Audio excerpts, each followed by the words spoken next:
Movie की शुरुआत में हम मैथ्यू नाम के एक लड़के को देखते हैं जो पढ़ाई में बहुत अच्छा होता है, पर इतना होशियार होने के बाद भी वो बहुत बोरिंग था, जिस वजह से कॉलेज की कोई भी लड़की उसमें इंटरेस्ट नहीं लेती थी। ये मैथ्यू का आखिरी साल था और वो अपनी हायर एजुकेशन की फीस के लिए स्कॉलरशिप लेने की तैयारी कर रहा था। पर मैथ्यू इन सबसे भी खुश नहीं था, क्योंकि उसने आज तक कुछ ऐसा नहीं किया था जिससे वो बाद में याद रख सके, और उसने अपनी पूरी जिंदगी सिर्फ पढ़ाई करने में ही निकाल दी थी। इसलिए एक दिन मैथ्यू डिसाइड करता है कि अब से वो भी वही चीजें करेगा जो उसके साथ के लोग कर रहे थे, जैसे लड़कियां पटाना और घपाघप करना। इसी बीच मैथ्यू के घर के बगल में डैनियल नाम की एक बहुत ही खूबसूरत लड़की रहने के लिए आती है। डैनियल इतनी ज्यादा खूबसूरत थी कि वो दिखने में किसी सुपर मॉडल से कम नहीं लग रही थी।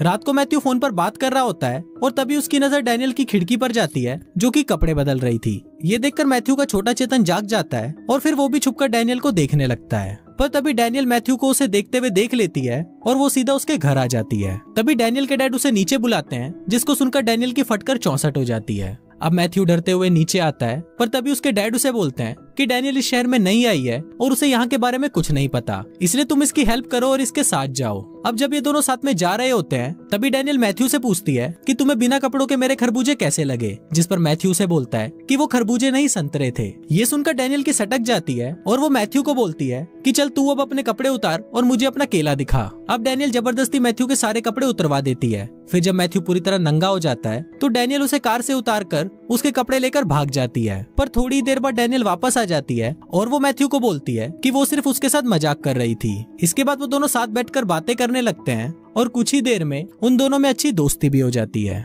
अगले दिन जब मैथ्यू क्लास में पढ़ रहा होता है तो डैनियल वहाँ आकर उसे क्लास से बाहर बुला लेती है। फिर वो दोनों मस्ती करने के लिए वहाँ से चले जाते हैं और पूरे दिन साथ में बकचोदियां करने के बाद शाम को वो दोनों चुपके से किसी के स्विमिंग पूल में जाकर साथ में नहाने लगते हैं। फिर वो दोनों वहाँ पर किस करने ही वाले होते हैं, पर तभी मैथ्यू को रियलाइज होता है कि ये पूल उसके प्रिंसिपल का है, इसलिए वो तुरंत ही वहाँ से भाग जाते हैं। इसके बाद ये दोनों मैथ्यू की फ्रेंड की एक पार्टी में जाते हैं, जहाँ पर डैनियल को देखते ही मैथ्यू के दोस्त बौखला जाते हैं और वो डैनियल को इम्प्रेस करने की कोशिश में लग जाते हैं। पर इस बार मैथ्यू डिसाइड कर चुका था कि डैनियल को घोड़ी तो वो ही बनाएगा, इसलिए वो डैनियल के पास आता है और उसको सबके सामने किस करने लगता है। अब डैनियल को किस करने के बाद मैथ्यू को ऐसा फील हो रहा था कि अब जॉनी सिंस का बाप तो वो ही है। पर तभी उसका एक चोमू दोस्त उसके पास आता है और उसे बोलता है कि भाई तू जिसे मियां कुमारी समझ रहा है वो तो मियां खलीफा है, और लोग उसकी वीडियोस देखकर अपनी टंकी खाली करते हैं। अब ये सुनकर मैथ्यू का दिल टूट जाता है और वो निराश होकर वहाँ से जाने लगता है। पर तभी उसका दोस्त उसे बोलता है कि अगर ये घपाघप स्टार है तो क्या हुआ, तुझे तो इस चीज का फायदा उठाना चाहिए और तू जो चाहे उसके साथ कर सकता है। अब ये सुनकर मैथ्यू सीधा डैनियल के पास जाता है,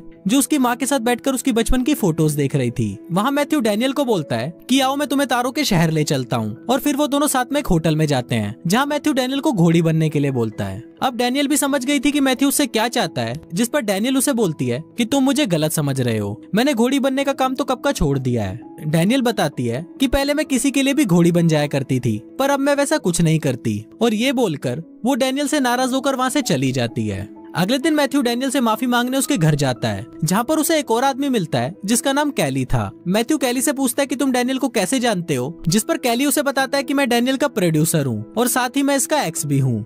अगले दिन मैथ्यू जब कॉलेज जा रहा होता है तो वो वहाँ पर देखता है कि कैली लड़कियों के साथ फ्लर्ट कर रहा है। तभी कैली वहाँ पर मैथ्यू को भी देख लेता है और वो उन लड़कियों के सामने मैथ्यू की तारीफ करने लगता है। इसके बाद मैथ्यू कैली के साथ बैंक जाता है, जहां वो बताता है कि ये एक स्टूडेंट एडवाइजर है। दूसरी तरफ हम डैनियल को देखते हैं, जिसको अपने आप में ही गिल्ट फील हो रहा था कि कभी भी वो बदल नहीं सकती और ना ही कभी वो एक नॉर्मल लाइफ जी सकती है, इसलिए वो कैली के साथ वापस लास वेगस चली जाती है। अब यहाँ मैथ्यू भी डैनियल से प्यार करने लगा था, इसलिए वो डिसाइड करता है कि वो डैनियल को वापस लेकर आएगा, और इसके लिए वो भी अपने छपरी दोस्तों के साथ लास वेगस के लिए निकल जाता है। वहाँ पहुंचकर मैथ्यू देखता है कि डैनियल बिना कपड़ों के ही सबके सामने डांस कर रही है, जिस पर वो उसे समझाता है कि तुम्हें ये सब करने की कोई जरूरत नहीं है। पर तभी वहाँ पर कैली आ जाता है और वो मैथ्यू को अपने साथ ले जाकर उसे धमकाने लगता है। वो मैथ्यू को बोलता है कि तुम डैनियल को उसका काम करने से रोक रहे हो, और अगर वो ये काम नहीं करेगी तो मैं कमाऊंगा कैसे। अब कैली के इतना धमकाने पर भी मैथ्यू डैनियल के पास वापस जाता है और उसे समझाता है कि तुम्हें ये सब नहीं करना चाहिए, क्योंकि तुम इससे बेटर लाइफ डिजर्व करती हो। अगले दिन जब मैथ्यू अपने घर पर होता है तो वहाँ पर डैनियल उसे उसके कॉलेज के लिए लेने आती है। फिर जब वो दोनों कॉलेज जा रहे होते हैं तो मैथ्यू उसे अपने साथ प्रॉम में जाने के लिए पूछता है। आज मैथ्यू के लिए बहुत ही इंपॉर्टेंट दिन था, क्योंकि अगर आज उसने अपने स्कॉलरशिप के एग्जाम को पास कर लिया तो वो हायर स्टडीज के लिए एक बड़े कॉलेज जा सकता है। पर तभी एग्जाम के दौरान कैली वहाँ पर आ जाता है और वो मैथ्यू को उठाकर वहाँ से ले जाता है, क्योंकि मैथ्यू ने डैनियल को वहाँ से भगाकर उसके $30,000 का नुकसान करवा दिया था। इसके बाद कैली उसे कुत्तों की तरह मारता है और अपनी पूरी भड़ास निकालने के बाद वो मैथ्यू को ड्रग्स देकर किसी ह्यूगो नाम के आदमी के घर पर उसकी ट्रॉफी चोरी करने के लिए बोलता है। फिर जब मैथ्यू वहाँ पर चोरी करने जाता है तभी कैली पुलिस को फोन कर देता है, जिस वजह से पुलिस उसे पकड़ने आ जाती है। पर तभी वहाँ पर मैथ्यू के दोस्त आ जाते हैं और उसे बचाकर अपने साथ ले जाते हैं। इसके बाद मैथ्यू डैनियल के साथ कॉलेज में स्कॉलरशिप की स्पीच देने जाता है, जहाँ पर मैथ्यू को ड्रग्स का नशा चढ़ने लगता है और वो स्पीच की जगह सबके सामने उल्टी सीधी बातें बोलने लगता है, जिस वजह से उसे वो स्कॉलरशिप नहीं मिलती। इसके बाद जब मैथ्यू बैंक जाता है तब उसे पता चलता है कि उसने जो कंबोडियन स्टूडेंट के लिए $25,000 का फंड रेज किया था वो कैली वहाँ से स्टूडेंट एडवाइजर बन के ले गया है। ये सुनते ही मैथ्यू शॉक्ड हो जाता है और वो ये बातें अपने दोस्तों डैनियल को बताता है, जिसके बाद वो सभी मिलकर कैली को सबक सिखाने का प्लान बनाते हैं। फिर मैथ्यू और डैनियल दोनों ह्यूगो के पास जाते हैं, जो कि कैली की तरह ही एक प्रोड्यूसर था। वहाँ मैथ्यू ह्यूगो को सारी बातें बताता है और उसकी ट्रॉफी भी उसे वापस कर देता है। फिर वो ह्यूगो को बोलता है कि अगर आप हमें $25,000 दोगे तो हम आपको दुनिया का सबसे बढ़िया घपाघप वाला वीडियो बना कर देंगे। ये सुनकर ह्यूगो भी खुश हो जाता है और वो उनको पैसे देने के लिए राजी हो जाता है। अब सब लोग मिलकर वीडियो बनाने में लग जाते हैं, जहाँ डैनियल भी अपने कुछ दोस्तों को बुलाती है जो कि उसी की तरह घपाघप स्टार थी। इसके बाद ये लोग साथ में प्रॉम में जाते हैं, जहाँ पर सभी लोग सिर्फ उन्हें ही देख रहे होते हैं। तभी वहाँ पर मैथ्यू के कुछ क्लासमेट्स आते हैं और उसको बोलते हैं कि ये लड़कियां तो घपाघप स्टार हैं, जिस पर मैथ्यू उनसे पूछता है कि क्या तुम इनके साथ काम करना चाहोगे। अब ये सुनकर वो लोग बहुत खुश हो जाते हैं और वो मैथ्यू को हाँ बोल देते हैं। अब ये सभी लोग मिलकर उसी रात वीडियो शूट कर लेते हैं और अगले दिन जब मैथ्यू अपने घर आ रहा होता है तभी उसके पास उसके दोस्त का कॉल आता है और वो उसे बताता है कि हमारी वीडियो को किसी ने चोरी कर लिया है और चोरी करने वाला और कोई नहीं बल्कि कैली होता है। कैली मैथ्यू को धमकी देता है कि इस वीडियो की कमाई का आधा हिस्सा तुम मुझे दोगे, नहीं तो मैं इस टेप को तुम्हारे प्रिंसिपल और तुम्हारे पेरेंट्स को दिखा दूंगा।